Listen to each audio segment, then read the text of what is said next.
कुंज में विराजे घनश्याम राधे राधे कुंज में विराजे घनश्याम राधे श्याम राधे राधे नंदलाल राधे राधे श्याम राधे राधे घनश्याम राधे राधे नंदलाल राधे राधे घनश्याम राधे राधे श्याम राधे राधे घनश्याम राधे राधे कुंज में विराजे घनश्याम राधे राधे कुंज में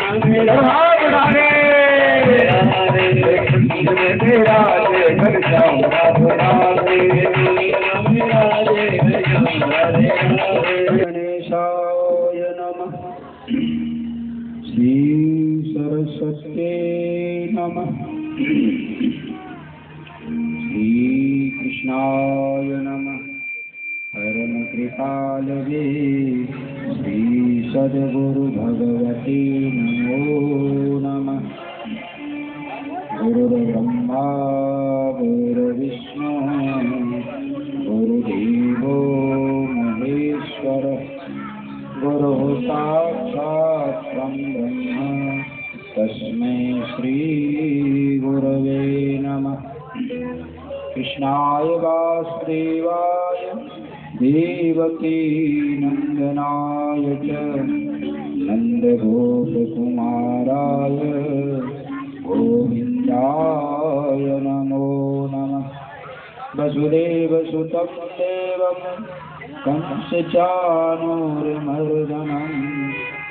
देवकी परमानन्दं कृष्णं वन्दे जगद्गुरुं नारायणं नमस्कृत्य नरं चैव नरोत्तमं देवीं सरस्वतीं व्यासं ततो जयमुदीरयेत् अतुलितबलधामं हेमशैलावदेहं धनुजवनकृशानं ज्ञानिनामग्रगण्यं सकलगुणनिधानं वानराणामधीशं रघुपतिप्रियभक्तं वाग्गजातं नमामि भक्तिभक्त भगवन्त गुरु चतुर्नाम बपुए तिनके पद वंदन किए नासहि विघ्न जय जय श्री राधारमण जय जय नवल किशोर जय गोपी किशोर प्रभु जय जय माधव सर्वमंगलमांगल्ये शिवे सर्वार्थसाधिके शरण्ये त्र्यंबके गौरी नारायणी नमोस्तुते।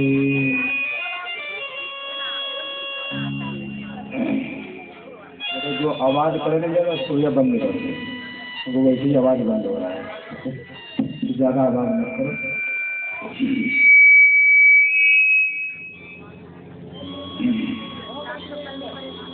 परम मंगलमय परम करुणामय श्री राधा माधव भगवान के चरणों में अनंत बार प्रणाम।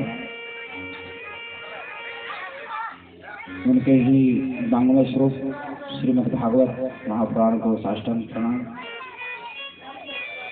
उनके स्वरूप भूत संत भगवान सदगुरु भगवान के चरणों में बार बार नमन। उपस्थित भक्तवृंद भक्तिमती माताओं का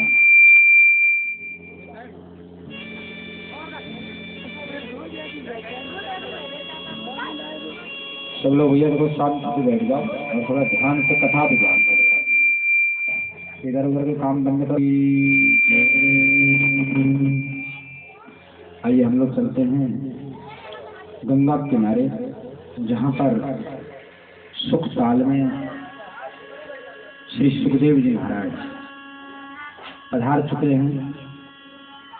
राजा परीक्षित ने बड़ा सत्कार किया, उनका उच्च सिंहासन पर विराजमान किया है, साष्टांग प्रणाम किया, पूजन किया है, आरती किया है।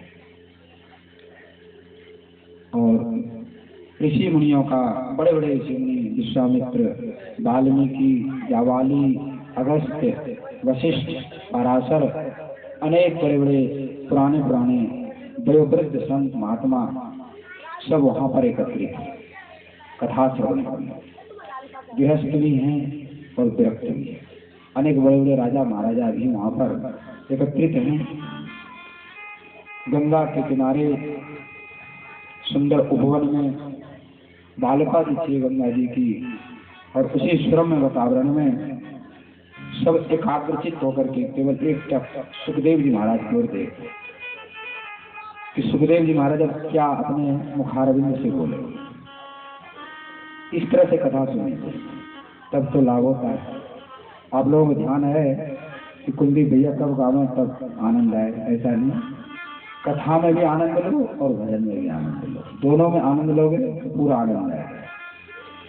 नहीं तो आजकल कथाओं की स्थिति ऐसी है कि मनोरंजन प्रदान कर दिया गया। कथा तो कम करते हैं, गाना भजन पे ज़्यादा ध्यान लोगों का। ऐसा नहीं है, दोनों देखो एक दूसरे के दोनों पूरक। संगीत भी एक साधना है। हमारे वृंदावन के स्वामी श्री हरिदास जी महाराज संगीत साधना से बाकी बिहारी जी को प्रकट कर दिया। तो संगीत भी एक साधना है, वो भी एक भक्ति का ही अंग है। सरस्वती महारानी स्वयं बीना लेकर के संगीत की साधना करती है। तो संगीत बहुत उत्तम है, लेकिन सबका सामंजस्य होना चाहिए। अति सर्वत्र वर्ज्य। जब अति किसी चीज का हो जाता है तो वही नुकसानदायक। औषधि है, यदि आप मात्रा से खाएंगे तो लाभ होगा, और सोचो जल्दी रोग ठीक हो जाए, ज्यादा दवाई खा लेंगे तो और ज्यादा बीमार पड़ जाएंगे। इसी तरह से सबका सामंजस्य करते हुए चलना चाहिए। तो जब कथा हो तो कथा पे भी आप लोग ध्यान दो, और जब भजन कीर्तन हो उस पर भी ध्यान दो। दोनों पे ध्यान देते हुए चलें आप लोग। तो आज कथा भी काफी बचा हुआ है, कल की भी कथा आज की भी कथा, इसलिए कथा भाग ज्यादा रहेगा, बीच में कीर्तन भजन भी चलता रहेगा। आप लोग ध्यान से सुने। राजा परीक्षित ने प्रणाम किया सुखदेव जी महाराज के चरणों में और हाथ जोड़ करके बोले कि हे प्रभु, अब हमारी स्थिति मरणासन यानी मरने की स्थिति है। सुखदेव जी चाहते तो अमर कर सकते थे राजा परीक्षित, सिद्ध महात्मा, लेकिन राजा परीक्षित की इच्छा नहीं है कि हम अमर हो जाए। तो उन्होंने प्रश्न किया कि जो मरने की स्थिति में मरणासन्न है उनको क्या करना चाहिए, किसका श्रवण करना चाहिए, किसका जप करना चाहिए, कैसे क्या कर्म करना चाहिए तो मरण काल समीप आ जाए।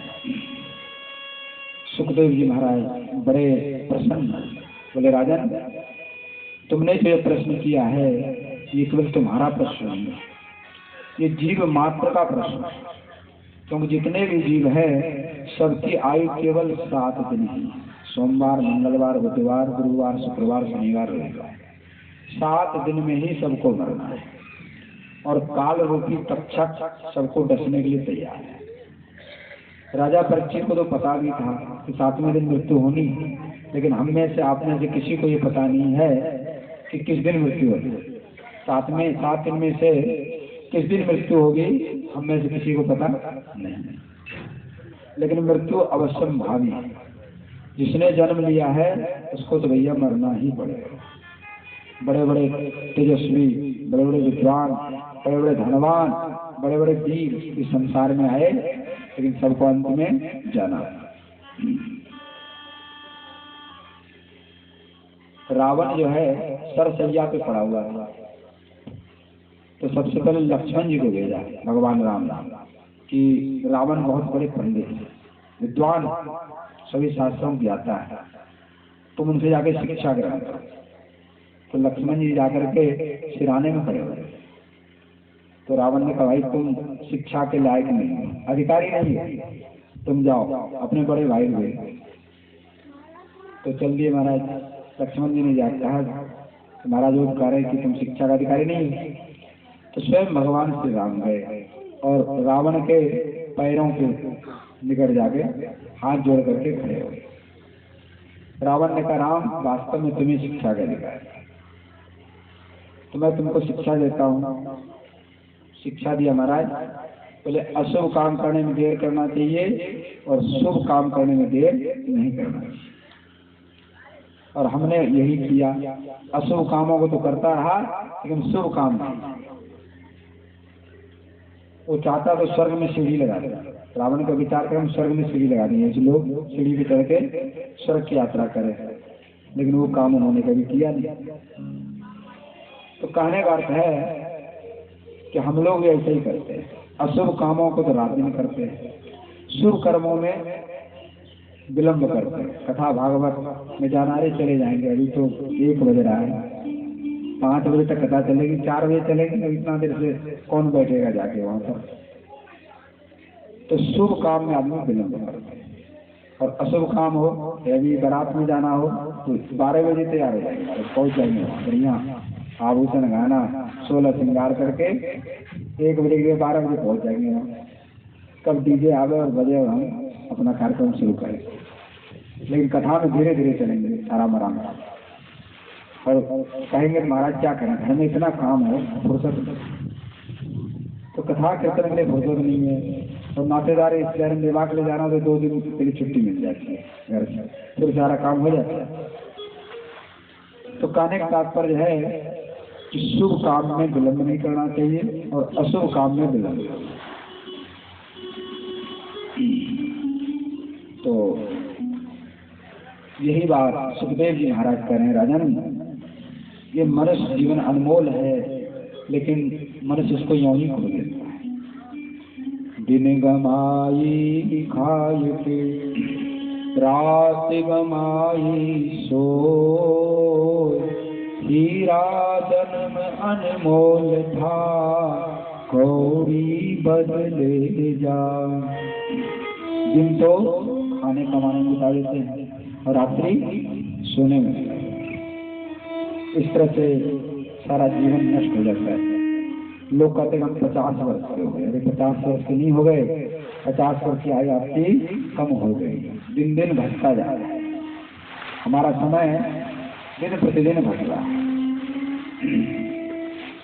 इसलिए संत महात्मा बार बार चेतावनी देते हैं कि भैया इस श्वास का पता नहीं है, इस क्षण श्वास चला जाए निकल जाए, इसलिए श्वास श्वास पर कृष्ण भगवान का नाम देते हैं।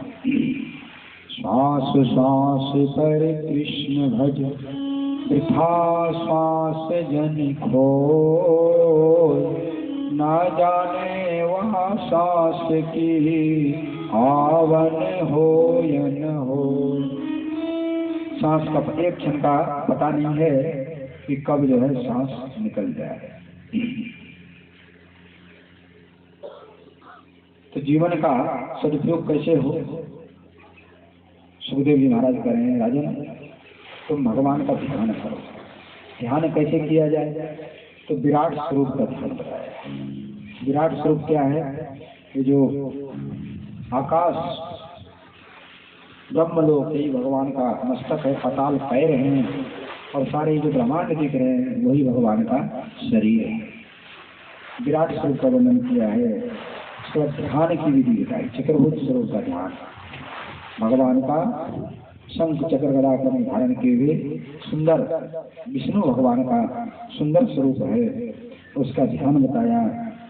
और ध्यान और भक्ति कैसे होगा, संयम करने से, धीरे धीरे भक्ति बढ़ाने से, एक साथ नहीं होता है। जब धीरे धीरे आप भक्ति मार्ग पे चलेंगे तो उसका अभ्यास होता चला जाएगा और एक दिन आपको उसमें आनंद आ जाएगा। इसके बाद चतुश्लोकी भागवत का वर्णन करते हैं। 4 श्लोक में, ये सृष्टि नहीं था पहले, सर्वत्र जल ही जल भरा हुआ। भगवान विष्णु, भगवान नारायण शेष नाग की शैया पर विश्राम कर रहे थे। तो भगवान के मन में सृष्टि करने की इच्छा हुई, तो भगवान के नाभि कमल से ब्रह्मा जी प्रकट हुए। ब्रह्मा जी को जल ही जल दिखाई दिया, कुछ भी नहीं दिखाई दे रहा था। तो क्या करें क्या नहीं करें, उसी समय आकाशवाणी हुई, यानी तपस्या करा, तपस्या करा। ब्रह्मा जी ने 1000 वर्ष तक तपस्या की। तो भगवान विष्णु के दर्शन हुए। भगवान विष्णु ने आज्ञा दी कि सृष्टि का विस्तार करो। ब्रह्मा जी ने कहा, प्रभु इस सृष्टि का काम रजोगुण का कार्य है और मैं इस माया जाल में फंस जाऊंगा, कोई ऐसा उपाय बताइए जिससे संसार सृष्टि करते हुए माया से बचा। तो भगवान ने भागवत जी का उपदेश दिया है 4 श्लोक में। सबसे पहले भगवान नारायण ने भगवान ब्रह्मा जी को 4 श्लोकों में भागवत जी का वर्णन किया है और ब्रह्मा जी ने फिर नारद जी को सुनाया, नारद जी ने व्यास जी को सुनाया, फिर व्यास जी ने उसका विस्तार किया है। व्यास जी ने सुखदेव मुनि को सुनाया है, सुखदेव जी से सूत जी ने सुना, राजा परीक्षित ने सुना है और सूत जी ने भी सुना था। सूत जी ने सनकादिक ऋषियों को सुनाया। इस तरह से भागवत जी का प्रचार इस संसार में है। इसके बाद विदुर और मैत्रेय जी का मिलन होता है। सुखदेव जी महाराज बताने लगे कि राजन, तुमने जो जो प्रश्न किए यही प्रश्न विदुर जी ने मैत्रेय ऋषि से किया। राजा परीक्षित पूछने लगे कि मैत्रेय जी और विदुर जी का आपस में मिलन कैसे हुआ। सुखदेव जी सुनाने लगे, जब महाभारत युद्ध प्रारंभ हो रहा था तो विदुर जी द्वार पर अपना धनुष बाण रख करके तीर्थ यात्रा किया। उन्होंने विचार किया कि इस युद्ध में हमें शामिल नहीं होना है क्योंकि अधर्म पूर्वक युद्ध लड़ा जाएगा। तो तीर्थ यात्रा चले गए, बहुत दिनों तक तीर्थ यात्रा किया। तीर्थ यात्रा करते करते वृंदावन पहुंच गए। वहां पर उद्धव जी से भेंट हुई। उद्धव जी और विदुर जी दोनों परम भक्त हैं भगवान के, दोनों गले गले मिले हैं, आपस में कुशल मंगल पूछा है। उद्धव जी रोने लगे, बोले प्रभु तो परम धाम को चले गए, भगवान तो अपने धाम को चले गए हैं। अब तो मेरे को आदेश दिया है बद्रिकाश्रम जाने के लिए और अंत समय में विदुर जी भगवान ने आपको याद किया। विदुर जी रोने लगे कि प्रभु ने हमको याद किया। विदुर जी कहने लगे आपको जो ज्ञान उपदेश भगवान कृष्ण ने दिया था हमको भी दीजिए। उद्धव जी बोले कि आपको मैत्रेय ऋषि ज्ञान है, क्योंकि जब भगवान हमको ज्ञान दे रहे थे उस समय मैत्रेय ऋषि है। आप हरिद्वार जाइए और मैत्रेय ऋषि से भेंट करिए। तो मैत्रेय ऋषि के पास पहुंचे हैं विदुर जी। यहाँ से मैत्रेय ऋषि और विदुर जी का संवाद प्रारंभ हो गया। सबसे पहले सृष्टि कर्म का वर्णन किया। जब सृष्टि, एक बार की बात है, आप लोग ध्यान से सुने। माता लक्ष्मी के मन में विचार आया कि जीवों का कल्याण कैसे हो। तो भगवान ने एक लीला रची। जय विजय नाम के भगवान के पार्षद हैं द्वारपाल, दोनों पहरा दे रहे थे। भगवान ने योग माया से कहा अपनी लीला का विस्तार करो।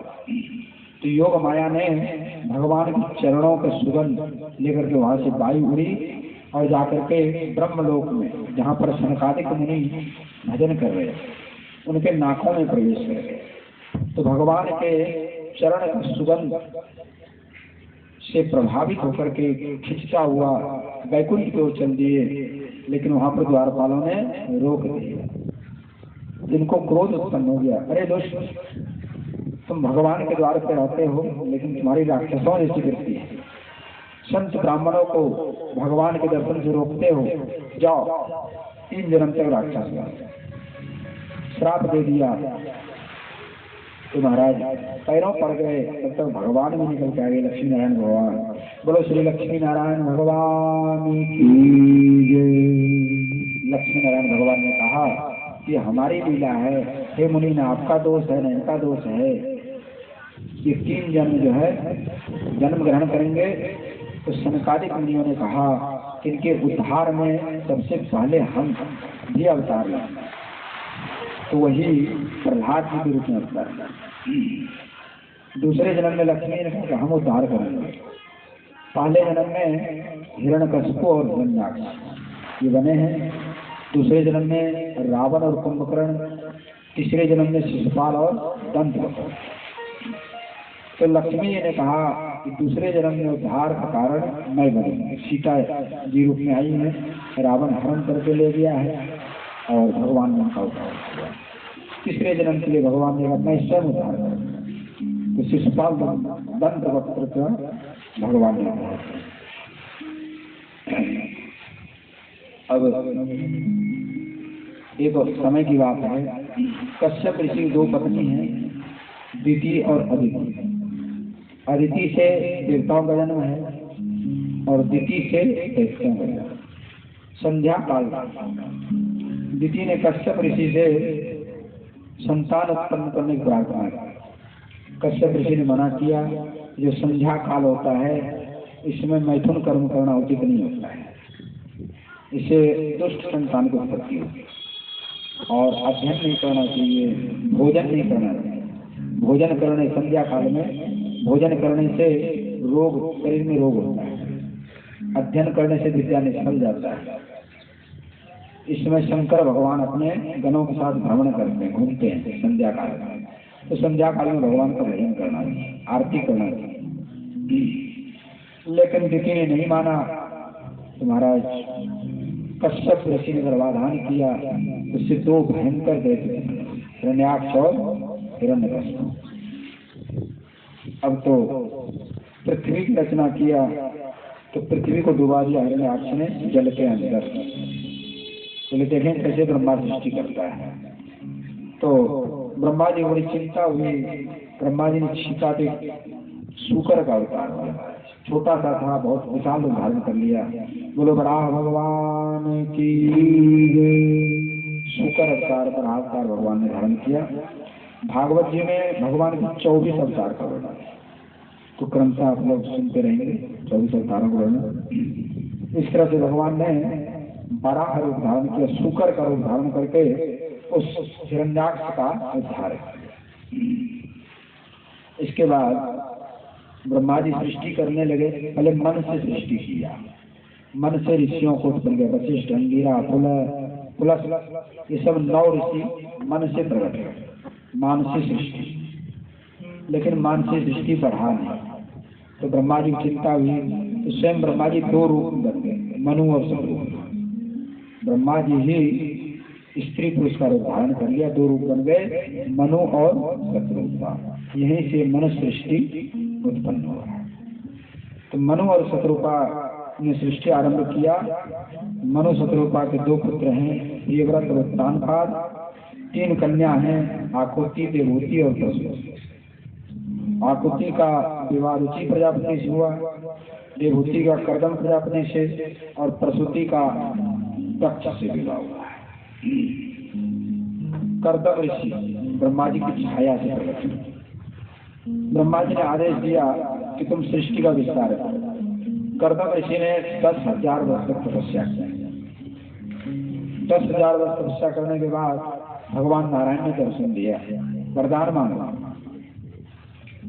कर्दम ऋषि ने कहा हमको एक सुंदर सुशीला धर्म पत्नी चाहिए। भगवान की आंखों से आंसू झर गया। बोले देखो हमारी माया कितनी प्रबल है कि हमारी भक्ति करके 10,000 तक भजन करके तो क्या मांग रहा है, स्त्री चाहिए। कर्दम ऋषि ने कहा महाराज स्त्री नहीं चाहिए, पत्नी नहीं चाहिए, हमको चाहिए धर्म पत्नी। धर्म पत्नी कौन होता है महाराज? जो पति के हर काम में सहयोग करे, उनके धार्मिक कार्यों में सहयोग करे। देखो पत्नी पत्नी ही नहीं है, पत्नी मित्र भी बताएगी। आपस में सलाह, पति कुमार में न जाए, रोकने का काम पत्नी का है। धर्म पत्नी जो होती है सतमार्ग पे चला। जैसे गाड़ी के 2 पहिए हैं, वैसे गृहस्थ आश्रम में पति पत्नी ये गाड़ी के 2 पहिए, दोनों साथ चलेंगे तब तो गृहस्थ रूपी जो गाड़ी है ठीक ठाक चलती रहेगी, और रोज झगड़ा करेंगे तो नहीं चलेगा। तो आपस में प्रेम से रहे, मिलजुल के रहे। कोई मान लो किसी क्रोध आ गया, आगे इसमें कुछ कह दिया तो शांति सुन लो, अपने आप थोड़ी देर में शांत हो जाएगी। और उसने 2 कहा, आपने 4 कहा, महाराज बात बढ़ जाएगी। तो झगड़ा शुरू हो जाएगा और घर में ही नरक बन जाएगा। तो घर में स्वर्ग और नरक बनाना अपने हाथ में है, और उसमें माताओं का योगदान ज़्यादा है। यदि माताओं में सहनशीलता हो, थोड़ा सहन कर ले, तो झंझट पैदा नहीं होता। झंझट पैदा होता है माताओं का, और यही आगे बढ़ती है। भाई भाई में प्रेम है, लेकिन बीच में यही डाल देती है झगड़ा। ऐसा नहीं होना चाहिए। तो भगवान ने कहा ठीक है, आपसे शिक्षा है। तो मनु शतरूपा की पुत्री है देवहूति, और बचपन से ही नारद जी ने बता दिया है कि तुम्हारे पति कर्दम ऋषि हो, तो बचपन से तुम्हारा ही नाम का स्मरण करती है। और आज से तीसरे दिन मनु शतरूपा अपनी कन्या देवहूति को लेकर के आपके पास आए। ऐसा कहकर के भगवान अंतर ध्यान हो गए। तीसरे दिन मनु महाराज अपनी कन्या देवहूति को लेकर के आए हैं और कहने लगे कि मैं अपनी कन्या का कन्यादान करना चाहता हूँ। देखो महाराज, ये कन्यादान सबसे बड़ा दान होता है। हजारों अश्वमेध यज्ञ इसके सामने निष्फल। आजकल लोग सोचते हैं अरे बेटी होगी अब रोने लगते हैं, लेकिन उनको पता नहीं है कि कन्यादान बहुत बड़ा सबसे बड़ा पुण्य है संसार में। एक बार बताओ, जब कन्या ही नहीं होगा, विवाह ही नहीं होगा, तो ये संसार चलेगा कैसे? कैसे पुत्र पुत्री उत्पन्न कैसे होंगे? इसलिए आजकल लोग अवहेलना कर रहे हैं। ऐसा नहीं होना चाहिए। दोनों में एक समान भाव है, पुत्र हो या पुत्री, दोनों के साथ समान व्यवहार करें, समान रूप से प्रेम करें, स्नेह प्रदान करें। कर्दम ऋषि कहने लगे कि मैं एक पुत्र होने के बाद संन्यास ग्रहण कर लूंगा। मनु महाराज बोले बेटी देख लो, तुम्हारे पति क्या कह रहे, तुम आए विवाह करने और ये करे मैं संन्यास ग्रहण कर लूंगा। तुम समझ लो, विचार कर लो क्या करना है तुम्हें। देवहूति ने कहा हमारे पतिदेव जैसे कहेंगे, जैसे इनकी इच्छा है वैसे हम करने के लिए तैयार है। महाराज ब्रह्मा जी ने स्वयं आकर के विवाह किया है दोनों का। उसके बाद लेकिन विवाह के बाद भी 1000 वर्ष तक तपस्या की कर्दम ऋषि, और ये सेवा में लगी रही। शरीर बिल्कुल दुबला पतला हो गया देवहूति का, लगता था कि बूढ़ी हो गई। 1000 वर्ष बाद जब जगह समाधि से, बोले तुम कौन हो, पहचाने भी नहीं। देवहूति ने कहा मैं आपकी दासी जिसके साथ आपने विवाह किया। बड़े प्रसन्न हो गए। एक सरोवर था, विपासनी सरोवर, बोले इसमें स्नान करो। महाराज स्नान किया, सुंदर नवजुवती बन गई, सुंदर विमान प्रकट हो गया। दोनों सुंदर रूप धारण करके विहार किया है। 9 कन्याओं का जन्म, लेकिन अभी पुत्र की प्राप्ति नहीं हुई। कर्दम ऋषि ने विचार किया कि भोग विलास से भगवान प्रकट नहीं होंगे। हाँ, एक वरदान मांगा था कर्दम ऋषि ने, आप ही मेरे पुत्र रूप में आओगे। तो पुनः दोनों ने मिलकर भगवान की भक्ति की, तो कपिल भगवान इनके यहाँ पर प्रकट। बोलो कपिल भगवान की। देवी 24 अवतार में से एक है।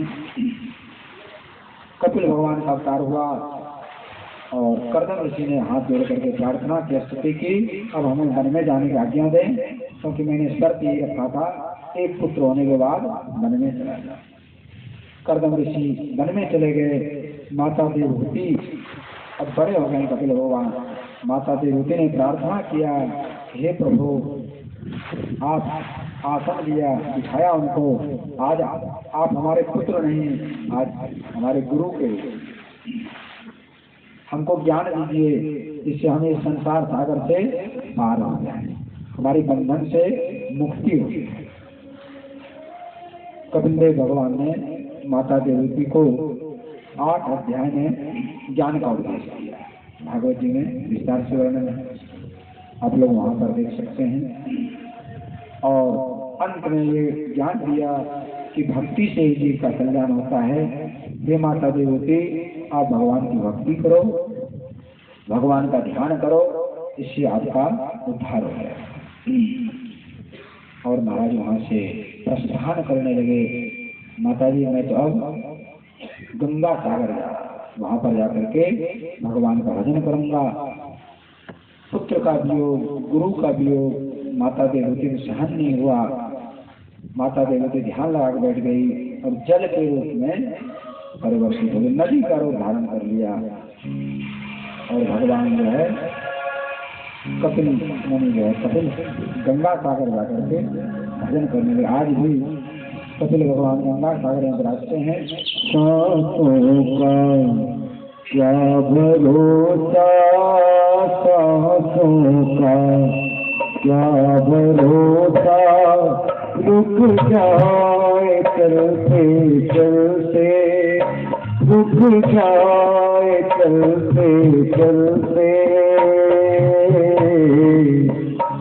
जीवन की जोत है जो, जीवन की जोत है जो, बुझ जाए जलते जलते, बुझ जाए जलते जलते, सांसों का क्या भरोसा, सांसों का क्या भरोसा, रुक जाए चलते चलते, रुक जाए चलते चलते, सांसों का क्या भरोसा।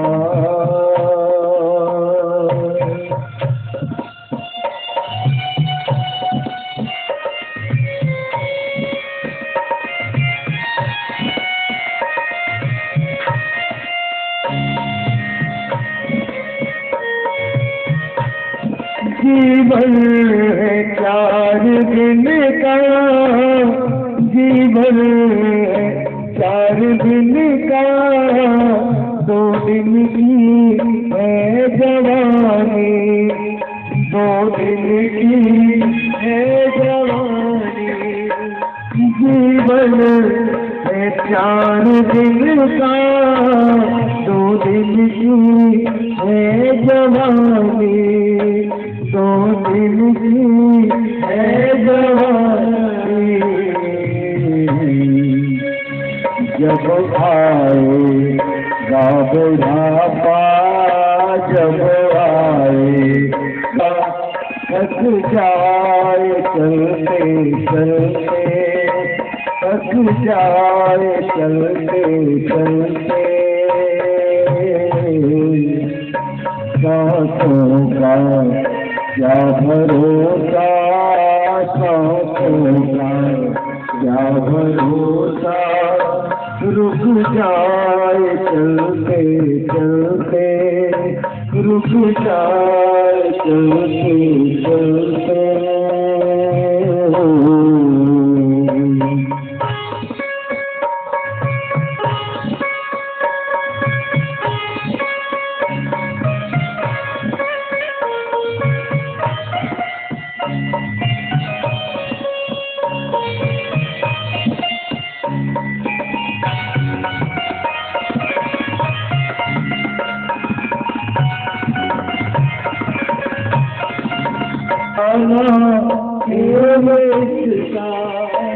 समझाना तू सारा, समझाना मुझसा, क्यों तेरी बात बिगड़ी, क्यों तेरी बात बिगड़ी, हर बार बनते बनते, हर बार बनते बनते, सांसों का क्या भरोसा, सांसों का क्या भरोसा, रुक जाए चलते चलते, रुक जाए चलते चलते। जीवन की जोत है जो, जीवन की जोत है जो, बुझ जाए जलते जलते, बुझ जाए जलते जलते, सांसों का क्या भरोसा।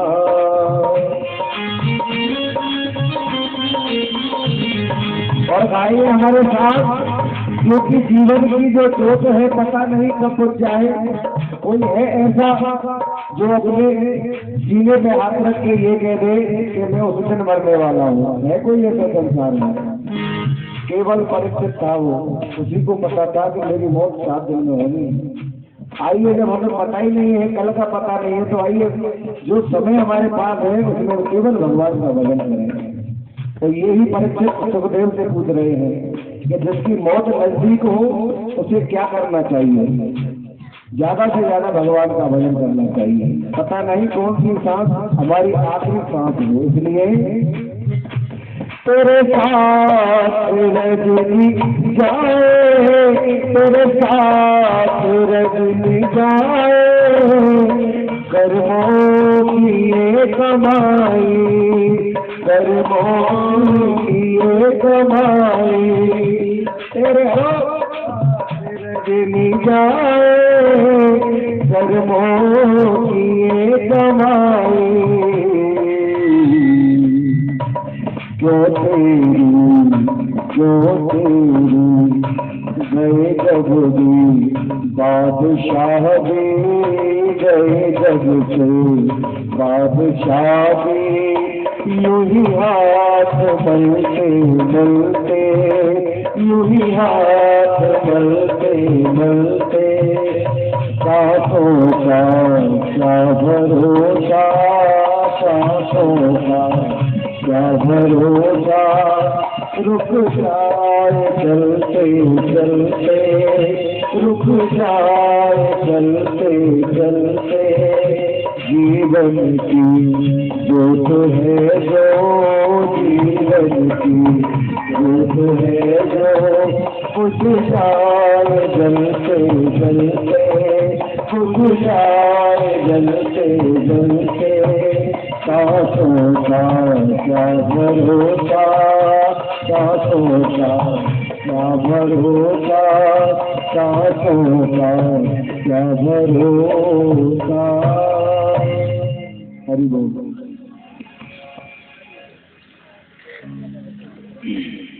बोले भक्तवत्सल भगवान की जय। कपिल भगवान के 9 बहन थी, जिसमें से अरुंधति वशिष्ठ जी के साथ, अनुसुईया अत्रि जी के साथ, ऐसे करके 9 कन्याओं का 9 ऋषियों के साथ विवाह हुआ। अत्रि अनुसुईया, भगवान ब्रह्मा ने अत्रि ऋषि से कहा कि तुम सृष्टि का विस्तार करो। अत्रि अनुसुईया दोनों तपस्या करने लगे वन में जाकर। तो भगवान की तपस्या की तो तीनों देवता ब्रह्मा विष्णु महेश तीनों प्रकट हो गए। तीनों ने दर्शन दिया और आगे वरदान मांगा। तो अत्रि अनुसुईया ने वरदान मांगा, आप तीनों हमारे पुत्र रूप में जन्मे। लीला प्रारंभ हो गई। एक बार नारद जी घूमते घूमते कैलाश पहुंचे और कैलाश में जाकर के माता पार्वती से कहने लगे, आजकल तो पृथ्वी पर सती अनुसुईया सबसे बड़ी सती है। पार्वती ने कहा, अच्छा हमसे बड़ी सती कोई हो गई? बोले हाँ, आपसे बढ़कर सती है। फिर पहुंच गए विष्णु भगवान के लोग में, लक्ष्मी जी के पास जाके कहा कि आजकल पृथ्वी पर सती अनुसुईया सबसे बड़ी सती है। ब्रह्मानी के पास गए, यानी तीनों जगह जाके नारद जी कहते हैं झगड़ा करवा देते हैं, जहाँ जाए वहाँ कुछ न कुछ नई लीला प्रारंभ हो जाती है। झगड़ा नहीं करवाते हैं, भगवान की नई लीला करवाते हैं। तीनों देवियों में अहंकार हो गया, हमसे बढ़ के कोई नहीं है। तीनों देवियां इकट्ठी हो गई और अपने अपने पति से कहने लगे कि जाओ सती अनुसुईया परीक्षा लेकर। तो अब क्या करें भाई, प्रिया हाट तो बड़ा प्रसिद्ध है महाराज, स्त्री ठान ले तो फिर बड़ा मुश्किल काम है। अब देवी जो हट पड़ गई, देवताओं ने कहा भैया अब तो जाना ही पड़ेगा, देवियों की बात माननी पड़ेगी, नहीं तो रोटी नहीं मिलेगी खाने की। इसलिए चलो तीनों देव जो है चल दिए वहाँ से। तीनों यहाँ पृथ्वी पर तीनों मिल गए। बोले आप कहाँ जा रहे हैं? बोले वहाँ जा रहे हैं, सती अनुसुईया गया। आप तीनों ने सन्यासी का रूप धारण कर लिया और उस समय अत्रि ऋषि कुटिया पर नहीं थे, वन में भजन करने गए थे। तीनों ने जाकर कहा भिक्षाम दे, भिक्षाम दे। माता अनसुईया सुंदर फल भोजन लेकर के आई जो है, संतों को प्रणाम के आसन दिया, बिठाया, महाराज प्रसाद पाओ। बोले ये प्रसाद नहीं चाहिए। फिर क्या चाहिए महाराज? बोले बचन तो जो मांगे वो देना पड़ेगा। ठीक है महाराज आप बताओ।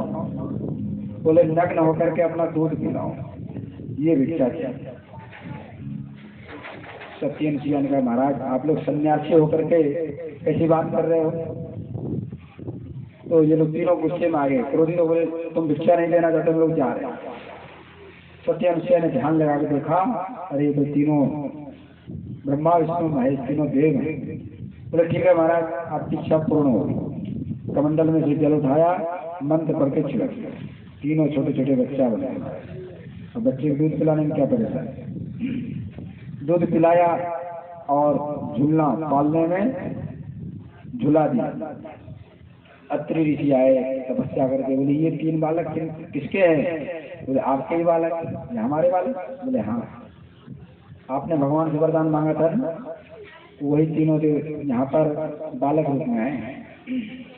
बहुत दिन हो गए, तीनों देवियों ने देखा कि देवता लोग कहाँ चले गए, बहुत दिन हो गए अभी तक लौटे नहीं वापस। जब तक नारद जी आए घूमते घूमते, अरे नारद तुमने कहीं देखा? बोले माता जी जहाँ भेजा है आपने वहीं होंगे, जाके देखो हो जाओ। तीनों देवियां आई, हाथ जोड़ के चरणों में गिर गई, देवी हमसे अपराध हो गया, हमें अहंकार आ गया, तो हम लोग ही कर दिए, हमारे अपराध को क्षमा करें और हमारे पतियों को वापस। अनसुईया जी बोले पहचान लो अपने पतियों को, तीनों एक जैसे एक रूप रेखा है हमारा, कैसे पहचाने? बोले माँ क्षमा करो, हमारे पतियों को वापस करो। जल सरका महाराज अपने अपने स्वरूप में आ गए और जाने लगे। लेकिन अनसुईया जी बोले कि अब ऐसे कैसे चले जाओगे? मैंने अपना दूध पिलाया आपको पुत्र रूप में आना पड़ेगा, वरदान दिया है। तो भगवान ब्रह्मा के अंश से चंद्रमा के रूप में अत्रि ऋषि के संतान है चंद्रमा, भगवान विष्णु के अंश से दत्तात्रेय जी और भगवान शंकर के अंश से ध्रुवाचार्य, ये तीनों अत्रि और सिया के पुत्र। इसके बाद मनु महाराज के प्रियव्रत और कामका तीन कन्या आकृति देवती प्रसूति। मनु महाराज ने पहली कन्या रुचि प्रजापति दिया, जिससे यज्ञ भगवान के। बोलो यज्ञ भगवान की ये भी 24 अवतार है। तीसरी कन्या प्रसूति का विवाह दक्ष के साथ, दक्ष प्रजापति, और दक्ष और प्रसूति 16 कन्या हुई। 16 में से 13 धर्म को, एक अग्नि को, एक पितृगण को और एक भगवान शंकर। और शंकर भगवान का सती के साथ विवाह हुआ। और धर्म की मूर्ति नाम की पत्नी से नर नारायण भगवान। बोलो नर नारायण भगवान की जय। जो बद्रिकाश्रम में आदमी तपस्या करते हैं नर नारायण भगवान। मैत्रेय ऋषि कहने लगे विदुर जी, जो सती थी उन्होंने अपने पिता के यज्ञ में जल करके अपने को भस्म कर दिया। तो विदुर जी कहने लगे भगवान शंकर ने क्या अपराध कर दिया था जो ऐसा हुआ, या सती जी ने क्या अपराध किया? इस कथा को विस्तार से सुनाने लगे। एक बार दक्ष की सभा लगी थी, ब्रह्मा जी शंकर जी सभी देवता वहां पर आए थे। तो दक्ष आए उस सभा में, सभी देवताओं ने सत्कार किया। ब्रह्मा जी तो पिता हैं, बैठे रहे कोई बात नहीं, लेकिन शंकर भगवान में नहीं उठे। शंकर भगवान तो भक्ति में डूबे रहते हैं। तो दक्ष को बड़ा गुस्सा आ गया, बोले देखो कि हमारा दामाद होकर के हमारा सम्मान नहीं करता, उसको ये पता नहीं कि भगवान है। उल्टा सीधा खाने लगा, हमको पता नहीं था कि इतना नरमुंडों का माला धारण करता है, श्मशान में रहता है, हमको पता रहता ऐसा तो अपनी बेटी सती का विवाह नहीं करता। गाली गलौज करने लगा। नंदीश्वर जो भगवान के वाहन है, सहन नहीं हुआ। श्राप आपस में श्राप देने लगे। नंदीश्वर ने कहा कि तुम्हारे यज्ञ सफल नहीं होगा, और इन्होंने भी श्राप दे दिया, जाओ शंकर जी के गण जो है अघोरी बन जाएंगे, नशा पान करेंगे, भांग धतूरा खाएंगे। भगवान शंकर ने देखा तो आपस में झगड़ा बढ़ता जा रहा है। भगवान शंकर ने सभी गणों को समेटा, भैया चलो नहीं तो झगड़ा ज्यादा बढ़ जाएगा। भगवान शंकर चले आए। इधर दक्ष का अहंकार और बढ़ गया, उसने एक यज्ञ किया, बहुत भारी यज्ञ। सभी देवताओं को निमंत्रण दिया, लेकिन भगवान शंकर को निमंत्रण नहीं दिया, जानबूझकर आने के लिए। तो सभी विमान कैलाश के ऊपर से जा रहे थे। तो देवी सती ने पूछा देवियों से कि देवी तुम लोग कहाँ जा रहे हैं? बोले अरे तुम्हारे पिता ने यज्ञ किया है और तुमको पता तक नहीं, तुमको निमंत्रण ही नहीं। जाओ उसमें मिर्च मसाला मिला करके, माताओं का काम होता है झगड़ा कराने का, और मिर्च मसाला मिला दिया। अब तो सती के मन में इच्छा प्रबल हो गई कि हम तो पिता की यज्ञ में जाएंगे। भाई बुलाए ना बुलाए, माँ बहन मिलेगी, सब मिलेंगे, नातेदार रिश्तेदार मिलेंगे। भगवान शंकर से गए आज्ञा लेने। भगवान शंकर ने कहा देखो ठीक नहीं, वैसे पिता के घर जाने में कोई दिक्कत नहीं है, लेकिन जहाँ दुश्मनी विरोध मानता हो वहाँ जाना नहीं चाहिए। तो तुम्हारे पिता तक हमसे विरोध मानते हैं, इसलिए तुम नहीं जाओ तो अच्छा। लेकिन सती जी के मन में इच्छा प्रबल हो गई कि मैं तो जाऊंगा। तो भगवान शंकर ने कुछ कर साथ में दे दिए, बोले ठीक है जाओ। वहां गए, पिता ने बड़ा टेढ़ी दृष्टि से देखा दक्ष ने, और उल्टा सीधा करने लगे, तुमको निमंत्रण दिया नहीं, तुम बिना निमंत्रण के चली आई। जैसे वो बोले जैसे तुम्हारा वो पति हो वैसे तुम भी हो गई, तुमको कोई लाज शर्म नहीं आई। बहनें बड़ी हंसती मुस्कुराती मिली, केवल माँ ने सम्मान किया बस। फिर घूमने लगी यज्ञशाला में, लेकिन शंकर जी का कहीं भी स्थान नहीं था। अब तो बड़ी दुखी हुई, बोले शरीर को मैं नहीं रखूं, क्योंकि जो शंकर जी का अपमान करते हैं उसका जीवन व्यर्थ। तो उन्होंने अपने शरीर को यज्ञ के कुंड में जल के सुहा कर दिया। अब तो शंकर जी गण यज्ञ का विध्वंस करने लगे, लेकिन भृगु ऋषि ने रक्षा किया। इधर नारद जी ने सारा समाचार भगवान शंकर को पहुंचाया। भगवान शंकर को बड़ा क्रोध आया, जटा उखाड़ा महाराज वीरभद्र प्रकट, वीरभद्र गणों के साथ गया और पूरा यज्ञ का विध्वंस कर दिया, और दक्ष का सिर पकड़ करके मरोड़ करके तोड़ करके उसमें यज्ञ को निमेट डाला। यज्ञ विध्वंस हो गया।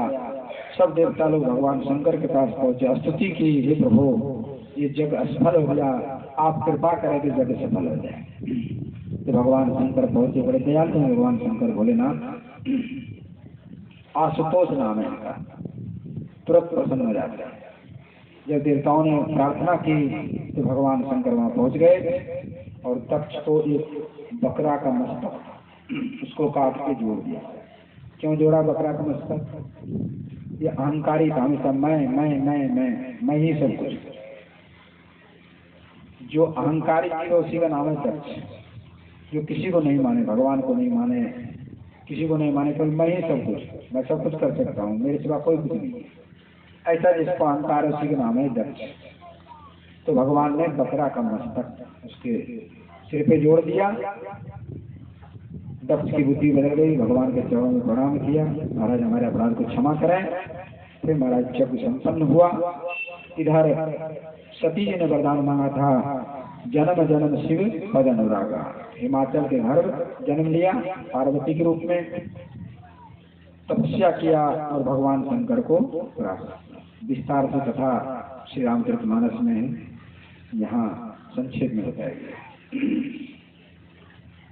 इसके बाद मनु महाराज के दो पुत्र हुए, उत्तानपाद और प्रियव्रत।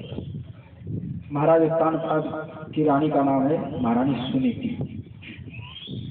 बहुत दिन बीत गए, कोई संतान नहीं महाराज। तो रानी बड़ी दुखी है कि आगे का वंश कैसे चलेगा। राजा से कहा, मेरी छोटी बहन है सुरुचि, आप उसके साथ विवाह कर लें तो भगवान कृपा हो जाए तो संतान हो जाए। राजा ने मना किया, देखो स्त्रियों में आपस में पटरी नहीं बैठता, चौथिया डा हो सकता है। लेकिन रानी सुरुचि ने कहा कि नहीं, आपको विवाह करो। विवाह करा दिया महाराज। बात वही हुई, कैसे सुरुचि आई, बोले कि एक ही रहेगा इस राजमहल, या तो ये रहे या मैं रहे। रानी सुनीति बोली ठीक है तुम ही रहो।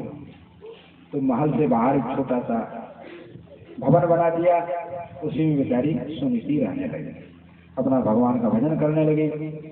एक दिन नारद मुनि घूमते घामते आ गए, आसन लिया, जल पिलाया, दुखी थी, अपना दुख सुनाया। नारद जी बोले बेटी एक काम करो, तुम्हारे दुख दूर करने का उपाय बताओ। बताइए महाराज। 100 बच्चा गाय, यानी जिस गाय के नीचे बछड़ा हो, 1 वर्ष तक उनकी सेवा करो अपने हाथों से, तो अवश्य तुमको पुत्र प्राप्त हो। तो रानी सुनीति ने 1 वर्ष तक 100 बच्चा गाय, यानी जिसके नीचे बछड़ा है, ऐसे गाय की सेवा की। और सेवा अपने हाथ से गोबर उठाती हैं, अपने हाथ से चारा पानी करते हैं, अपने हाथ से प्रतिदिन आरती करती हैं, सुबह शाम पूजन करती हैं गौ का। गौ की बड़ी महिमा है महाराज, थोड़ा सा सुना देते हैं। गौ माता के शरीर में 33 करोड़ देवी देवता निवास, और जितने भी तीर्थ 68 करोड़ तीर्थ सब गौ माता के शरीर में निवास करते। गौ माता को सर्वदेवमयी सर्वतीर्थमयी कहा गया है। गौ का पूजन करने से, सेवा करने से सभी देवी देवताओं का पूजन हो जाता है, सभी तीर्थों का फल मिल जाता है। और क्या महिमा कहा जाए, जो हमारे गोपाल हैं, कृष्ण कन्हैया हैं, इनके इष्ट देव कौन है? इष्ट देवी है गौ माता। तो कन्हैया अपनी सेवा पूजा से उतने प्रसन्न नहीं होते जितने गौ माता की सेवा से प्रसन्न होते हैं। इसलिए हम लोगों को चाहिए कि गौ माता की सेवा अवश्य करें। हमारे जितने भी धर्म शास्त्र हैं सब में गौ की महिमा बताई गई है, लेकिन कलयुग का प्रभाव है कि लोग गौ की महिमा को भूल गए हैं, भैंस पालते हैं, जर्सी गाय पालते हैं। गौ को कैसी होनी चाहिए? देसी गौ, जिसके पुट्ठा हो, गलकम्बल, सींग हो, वो है देसी गौ माता। और आजकल जो प्लेन होते हैं जर्सी गौ, वो गौ माता नहीं है, वो तो एक दूध देने की वाली मशीन है, पशु, उसकी सेवा से लाभ नहीं मिलेगा। दूसरा, जो दूध है गाय का, वो अमृत दवा है, औषधि है। गाय का दूध, घी और गोमूत्र, गोबर, दही, ये 5 दवाई पंचगव्य बनते हैं। इससे पंचगव्य से सभी रोग दूर हो जाते हैं। और भी अनेक दवाइयाँ बनती हैं गौमूत्र से। सर्व रोग नाशक है गौमूत्र। हमारे आश्रम में गौमूत्र से अनेक तरह की दवाइयाँ बनती हैं, कैंसर की दवाई, पथरी की दवाई, हार्ट का, पेट संबंधी रोग हैं, माताओं का रोग है, सबकी दवाई बनती है श्री कृष्ण आश्रम गोवर्धन में, जिनको चाहिए वहाँ से प्राप्त कर सकते। तो गौ की बड़ी महिमा है। एक गौ माता का भजन आप लोग सुने, उसके बाद आगे का प्रश्न बोलें।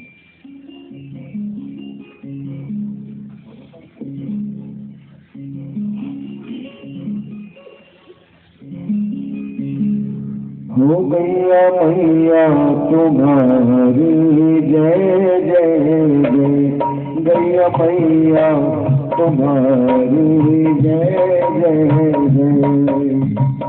जय हो वे तेरी, जय हो वे, जय हो वे तेरी, जय हो वे गंगा मैया तुम्हारी जय हो वे, गंगा मैया तुम्हारी जय हो गई।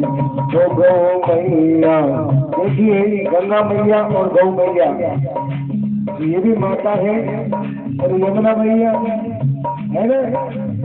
तो आइए, ये जगत की जननी है, जिनसे पूरा संसार रहता है।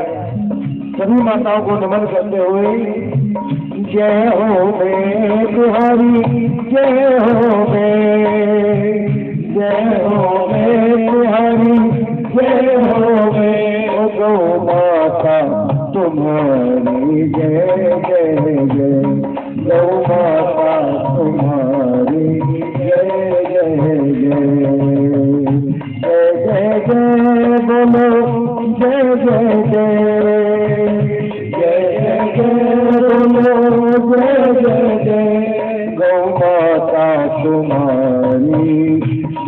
जय जय। गौ माता तुम्हारी जय। और गौ माता की रक्षा करो बनवारी। गौ रक्षा करो बनवारी। गौ माँ की रक्षा करो बनवारी। गौ माँ की करो रखवारी। बन के तुम गोपाला, बन के तुम गोपाला, कृष्ण ने ये दायित्व निभाया, बन करे गोकुल का ग्वाला, बन करे गोकुल का ग्वाला। गौ माता तुम्हारी जय जय जय। गौ और हाथ उठा के गौ माता के लिए आइए। तेरी जय जय जय, तेरी जय जय जय, तेरी जय जय जय तेरी जय जय जय। तेरी जय जय जय, तेरी जय जय जय, तेरी जय जय जय तेरी जय जय जय। गौ माता तुम्हारी जय जय जय। गौ माता तुम्हारी जय जय जय।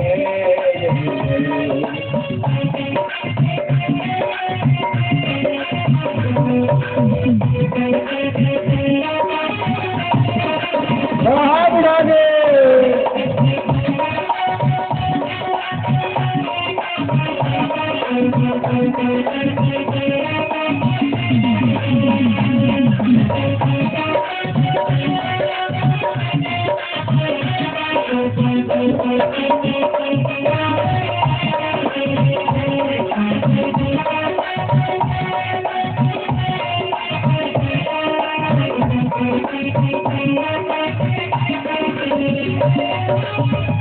जो जीवन भर दूध पिलाए, जो जीवन भर दूध पिलाए।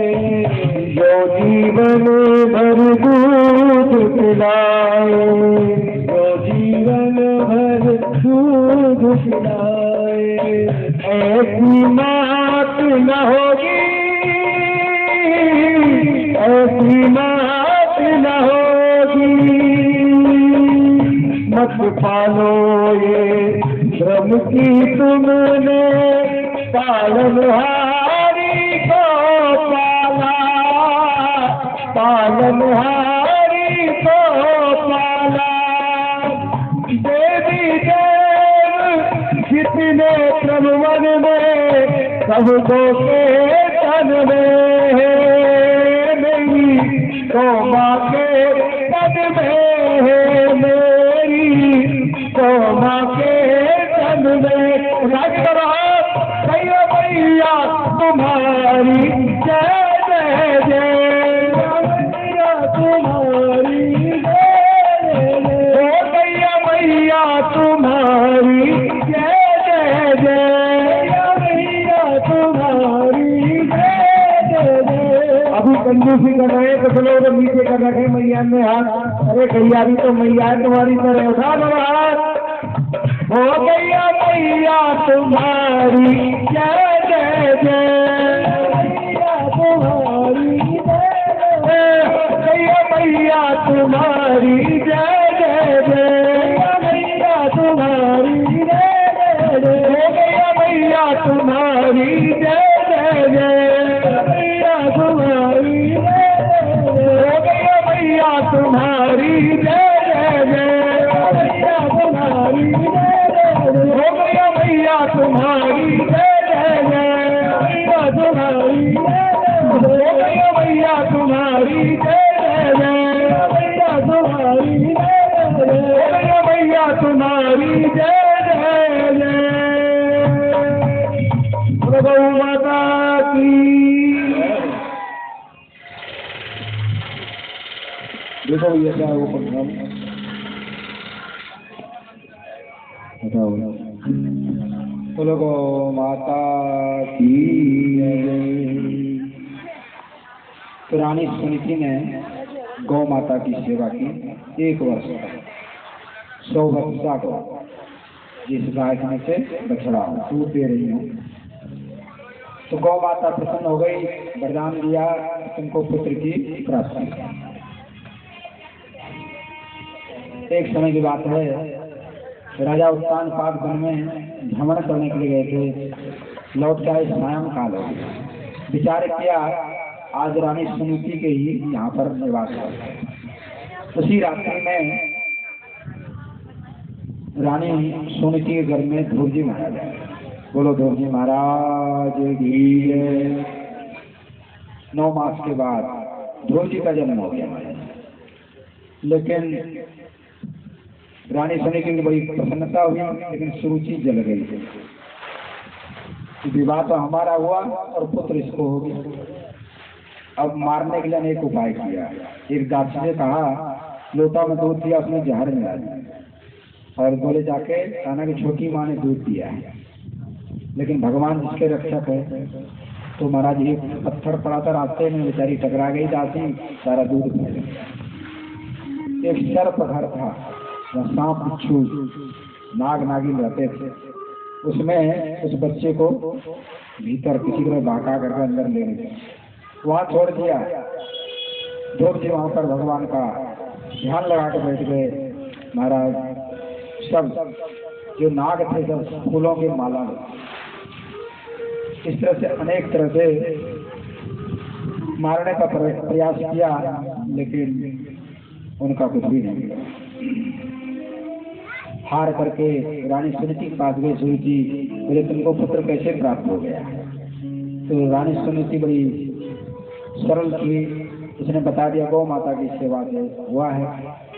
तो संसारी लोग स्वार्थ के लिए सब काम कर लेते हैं। तो उसने सुरुचि ने भी गौ की सेवा की, उसको भी पुत्र हो गया। नाम रखा उत्तम, और इनका नाम है ध्रुव। अब धीरे धीरे ध्रुव जी बड़े हो गए, 5 वर्ष के हो गए। अपने माँ से पूछता कि हमारे पिताजी कहाँ हैं, लेकिन माँ कहीं गए हैं, प्रदेश गए, ऐसे करके बहाना बना देती, बताती नहीं। एक दिन की जिद पड़ गया, नहीं बताओ, इतने दिन हो गए हमारे पिताजी क्यों नहीं आए, कहाँ रहते हैं? मान कर देखो, ये सामने राजमहल है, इसी में तुम्हारे पिताजी रहते हैं। बालक ध्रुव जो है पहुंच गया अंदर। जो है राजा उत्तान पास सिंहासन पे बैठे थे। सुरुचि, रानी सुरुचि बगल में बैठी थी, और उत्तान पाद के गोद में उसका छोटा पुत्र उत्तम बैठा। ध्रुव जी ने कहा मैं भी पिताजी गोद में बैठ जाऊं। जैसे ही गोद में चढ़ने लगा, सुरुचि ने धक्का देके गिरा दिया और कहने लगे कि यदि इस गद्दी पे बैठना चाहते हो, पिता की गोद में बैठना चाहते हो, पहले जाके भजन करो, तपस्या करो, मेरे गर्भ से जन्म लो, तब इसमें जाके बैठो। क्षत्रिय बालक था, बड़ा क्रोध आया, लेकिन कुछ कर भी नहीं सकता था। रोते रोते अपने माँ के पास पहुंचा। माँ ने पूछा बेटा क्या हुआ, क्यों रो रहे हो? कुछ नहीं बोले, चुपचाप रहे। दासियों से पता करवाया, दासियों का ऐसी घटना हो गई। माँ बड़ी दुखी हुई, लेकिन सुनीति ने समझाया कि बेटा तुम्हारी माँ, छोटी माँ सुरुचि जो कहा बिल्कुल ठीक था। भगवान ही सबसे बड़े हैं, भगवान का आश्रय लो, भगवान का भजन करो। ये गद्दी क्या है? तुमको तो त्रिलोकी का गद्दी, पूरे संसार की गद्दी मिल जाएगी, और उनके सिवा तुम्हारे दुख को दूर करने वाला कोई नहीं। ऐसा शिक्षा दिया था।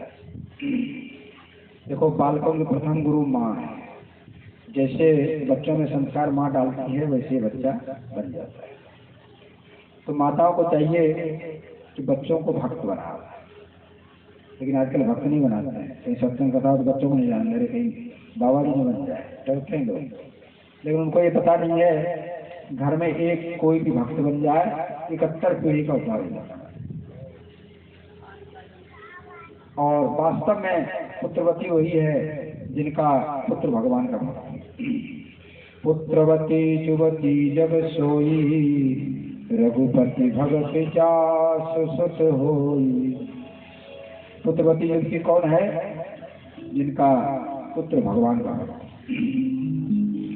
जननी जनय तो भक्त जन कैदाता कैसूर, नहीं तो अच्छी बाज रहे तो व्यर्थ गमाओ नूर। जननी जनय से तीन जानना चाहिए। कौन? एक तो भक्त अथवा दानी हो अथवा सूरदेव। इस तरह से शिक्षा दिया है। ध्रुव जी रात में ही महल छोड़ करके जंगल की तरफ चलते, तो जो भगवान की ओर चलते हैं तो भगवान भी उनके लिए व्यवस्था कर रहे हैं। नारद जी को भेज दिया भगवान ने, देखो मेरा भक्त ध्रुव आ रहा है, उसकी सहायता कर। नारद जी आए, नारद जी ने परीक्षा लिया, देखें वास्तव में इसका लगन सच्चा है कि झूठा है। नारद जी का बेटा कहाँ जा रहे हो? बोले वन में भजन करने जा रहा। क्यों जा रहे हो? कथा बताई ऐसे जो पिता माँ ने हमारा अपमान कर दिया। बोले बेटा एक काम करो, मैं चलता हूँ, तुम्हारे पिता उत्तानपाद को समझा करके आधा राज मुझे दिलवा लो। नहीं नहीं, मैं तो भगवान का भजन करूंगा। फिर भय दिखाया, वन में अनेक बाघ सिंह वृक्ष जीव जंतु रहते हैं, भयंकर भयंकर, तुमको खा जाएंगे, मत जाओ। फिर भी नहीं अड़ी हुए। बोले तुम्हारा भी खेलने का समय है, 5 वर्ष के हो, बड़े होके भजन करना। लेकिन ध्रुव जी अटल रहे। जब देखा नारद जी ने ये तो पक्का है, तुम्हारा चेला बना लिया, शिष्य बना लिया, मंत्र प्रदान कर दिया। ओम नमो भगवते वासुदेवाय, ओम नमो देवाय, ओम नमो भगवते वासुदेवाय, ओम नमो भगवते वासुदेवाय।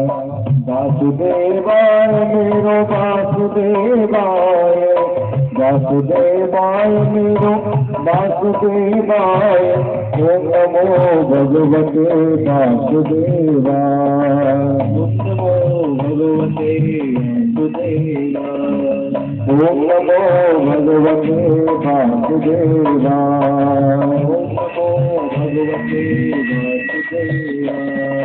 वासुदेवाय मेरो कृष्ण चंद्राय, वासुदेवाय मेरो कृष्ण चंद्राय, वासुदेवाय मेरो कृष्ण चंद्राय, वासुदेवाय मेरो कृष्ण चंद्राय।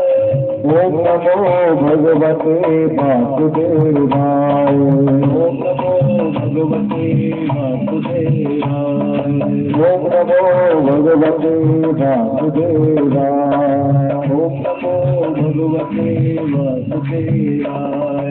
वासुदेवाय मेरो नंद नंदनाय, वासुदेवाय मेरो नंद नंदनाय, वासुदेवाय मेरो नंद नंदनाय, वासुदेवाय मेरो नंद नंदनाय। ओम नमो भगवते वासुदेवाय, ओम नमो भगवते वासुदेवाय, ओम नमो भगवते वासुदेवाय, ओम नमो भगवते वासुदेवाय। ये द्वादश अक्षर का महामंत्र है, द्वादश अक्षर का महामंत्र है, इससे बड़ा कोई मंत्र नहीं है। और इसको भी आप बोलने में बड़ी कंजूसी कर रहे हैं, सबको याद है, आप जितना बोलेंगे उतना कल्याण हो जाएगा। ध्रुव जी महाराज इसी का उच्चारण कर रहे हैं। आइए हम सब भी ध्रुव बनते हुए, छोटे से ध्रुव बनते हुए भगवान के चरणों में वंदन करेंगे, यही मंत्र का उच्चारण करेंगे।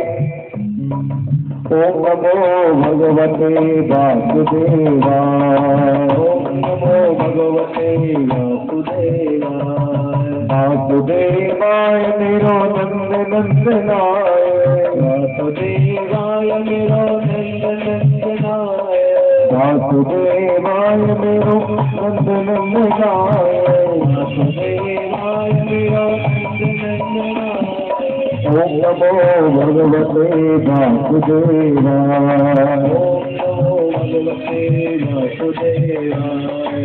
ओम नमो भगवते वासुदेवाय। ओम नमो भगवते वासुदेवाय। आइए ओम नमो भगवते वासुदेवाय। ओम नमो भगवते वासुदेवाय। वासुदेवाय मेरो वासुदेवाय। वासुदेवाय मेरो वासुदेवाय। वासुदेवाय मेरो नंद नंदनाय। वासुदेवाय नमः। वासुदेवाय मेरो नंद नंदनाय। वासुदेवाय मेरो नंद नंदनाय। वासुदेवाय मेरो कृष्ण चंद्रनाय। वासुदेवाय मेरो कृष्ण चंद्रनाय। वासुदेवाय मेरो कृष्ण चंद्रनाय। ओम नमो भगवते वासुदेवाय।